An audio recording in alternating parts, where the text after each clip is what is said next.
নমস্কার বন্ধুরা, আমি আমাদের সেই জল বাড়ানোর জন্য যে খালটা কাটা হয়েছিল, কিছু আবর্জনা আমার ওই পোলের গোড়ায় আটকে গেছে। ওটাকে আমি পরিষ্কার করছি যাতে জলটা তাড়াতাড়ি বেরিয়ে যায়। এখানে প্রায় আটকিয়ে যায়, কেউ না কেউ এসে পরিষ্কার করতে হবে। পরিষ্কার করলে জলটা তাড়াতাড়ি বাড়িয়ে যাবে। এখন আমাদের কিছু গ্রাম ডুবে আছে।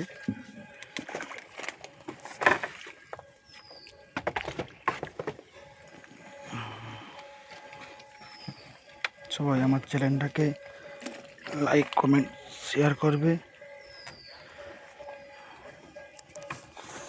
পরিষ্কারটা করি, পরিষ্কার করে দেখাচ্ছি কেমন দেখাচ্ছে। পরিষ্কার করে দেওয়ার পরে সব ময়লা আবর্জনা চলে যাচ্ছে।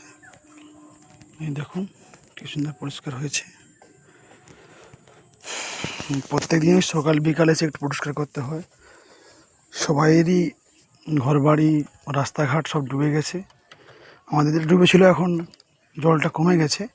আমাদের আর এপাশে কতটা ডোবা নাই, কিন্তু আমাদের আরও কিছু জেলা আছে, গ্রাম আছে, সব ডুবে যাচ্ছে। এই খালের উপরে ভরসা করছে কিছু গ্রাম, কিছু অঞ্চল।